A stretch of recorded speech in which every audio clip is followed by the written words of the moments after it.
Hi there, Capricorn. Welcome to your weekly tarot reading from, I was going to say June, from May 12th through the 18th. It's Raina. Because I did do love readings for June, and I think I was still in that mindset, so pardon me.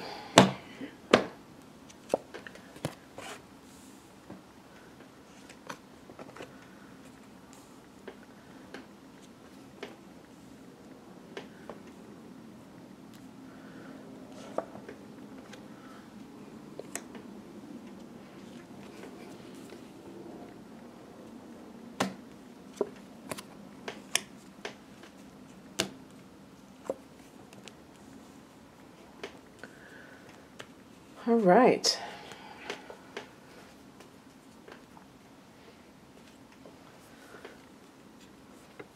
The focus for this week is the Knight of Wands, and this is a card of someone with a lot of guts. Somebody who is, just seeing their life as an adventure, and they are full of a lot of enthusiasm for life, love of life, and sometimes this is the card of the womanizer.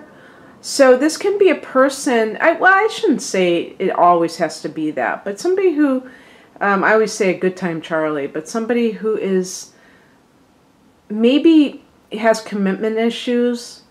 And I do feel that for some of you that is what's going on, because this is the Foundation card, and this is the Five of Cups, and it may have sunk in with, for you right now that this person is like that. Maybe you assumed that you could have that relationship, and this person, kept stringing you along or just putting off the inevitable, and finally you realize that they have no intention of settling down. Maybe you had, like I said, a good time Charlie. Maybe you had a good time with them, nudge, nudge, wink, wink, and you thought it was going to lead to something more, and you were wrong. It wasn't going to lead to something more.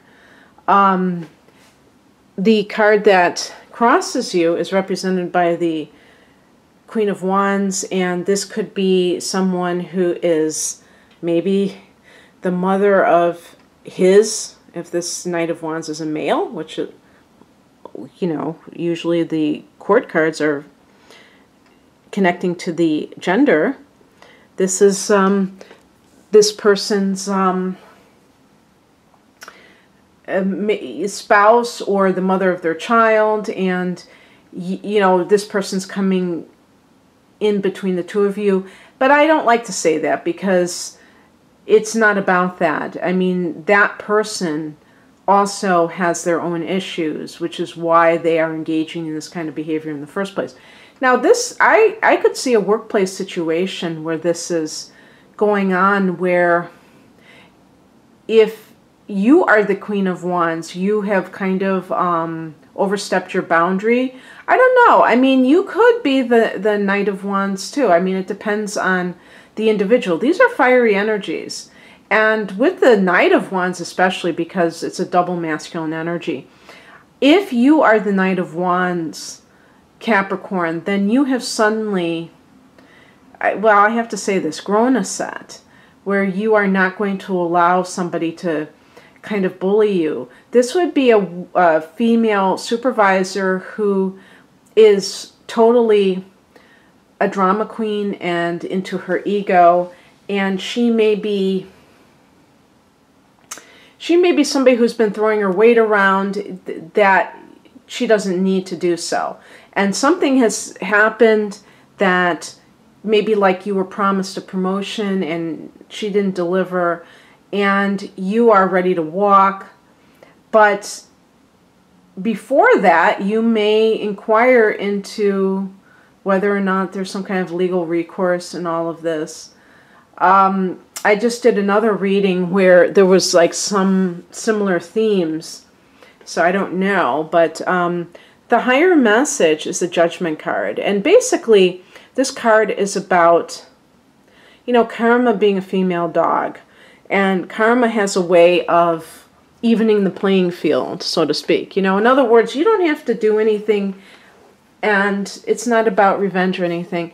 It's about understanding that there is divine order, there's cause and effect in the universe. If something is meant to happen, it will happen. And you don't have to be the judge and jury. The Judgment card is also, in addition to being about karma, you could say it's about rebirth.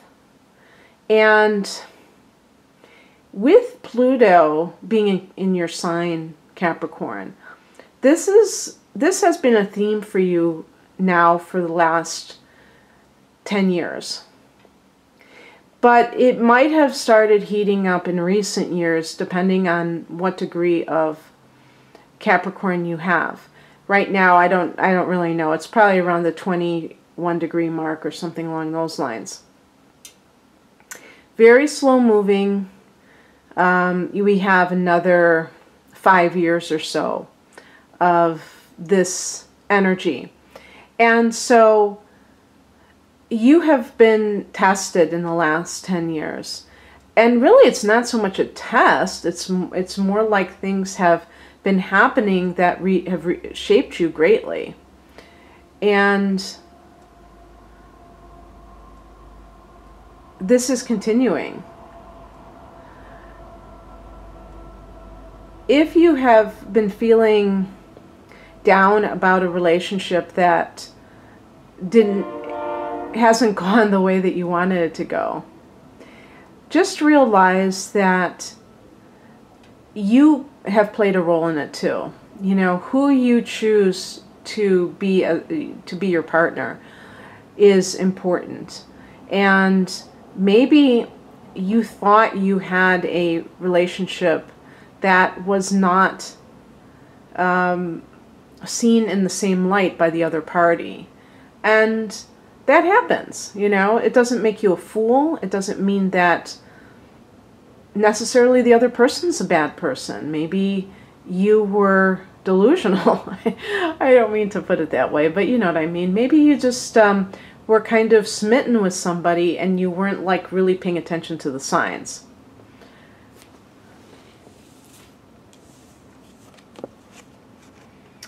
The advice is the Lover's card, which is about, I mean, if this is not a relationship where a person is committing, then in your next relationship, maybe it means that you need to become more intimate with somebody, but not necessarily in the biblical sense. I mean, you know, they always say that. They say getting, you know, biblical. I mean, not in the physical sense. Maybe you need to develop a relationship emotionally before the physical part of it, and making sure that you have that kind of rapport with someone. And if this is a business situation, which it may well be, you may decide to go into business with somebody as a partner and forego the office politics. Maybe you have ideas and a willing partner who you can do this with, because you may be dealing with somebody who's a narcissist.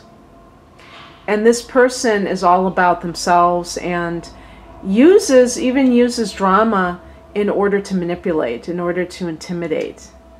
So unless that's the kind of workplace environment you want to be connected to, you may decide to go into business with somebody else. What is coming in is represented by the 10 of Pentacles. Now this is the inheritance card. I always connect this to your sign, Capricorn. It's an earthy energy of money, family money, specifically, hence inheritance, but also family assistance.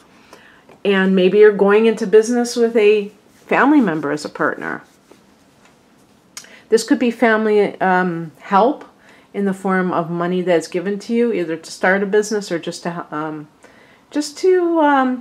help you get by while you are going through your rebirth, so to speak. And what a great 1-2 punch here, because as the outcome card, the Ace of Pentacles is again about possibly receiving a financial gift. Could come from the clouds. It could come from heaven. It could come from an unexpected source. This could also be like a business loan, and you see the portal, the doorway that you're going in. This is a new beginning, a new job. Maybe it's a job offer. I seem to be suggesting, if this is a professional reading, I mean a professional situation, that it would be something that you have started either by yourself or with another person because of the Lover's card. But who knows? I mean, the Lover's card might just be timing of Gemini, which is what it connects to. And maybe when the sun goes into Gemini, or the new moon in June going into Gemini, that's when some of these things will start to happen for you. But definitely great for that. It could be a new relationship with somebody who is an earth sign. If you were involved with a literal fire sign with the Knight of Wands, that would be an Aries person. Now, I say that specifically, but the other fire signs are Leo and Sagittarius. That person may just naturally have built-in commitment issues. The Ace of Wands, the Ace of Pentacles could be a new beginning with an earth sign, a fellow Capricorn, a Virgo, or a Taurus, and they're going to be more on the same wavelength as you. They're going to see the world in a practical manner, and they might be more likely to commit because earth energy is grounded. It's all about, especially like with a sign like Taurus, it's about continuity. So a Taurus person is likely to stay loyal for the simple fact, or faithful, I should say, for the simple fact that they like relationships because they like that sense of predictability. They don't want they're not really interested in the novelty of new relationships all the time, unless perhaps they have a moon in a sign like Gemini, or personal planets in Gemini, that makes them more interested in variety. But ultimately, this person, the Ace of Pentacles, could be a new relationship where there's a sense that you are building a strong foundation, because it's not based just on passion, physical passion, but it's based on shared values and a shared vision. And also that practical energy is about building, wanting to build something that lasts. Okay, Capricorn, I hope that you enjoyed this. If you'd like a private reading, please click on the link below this video to my website. Take care. Bye.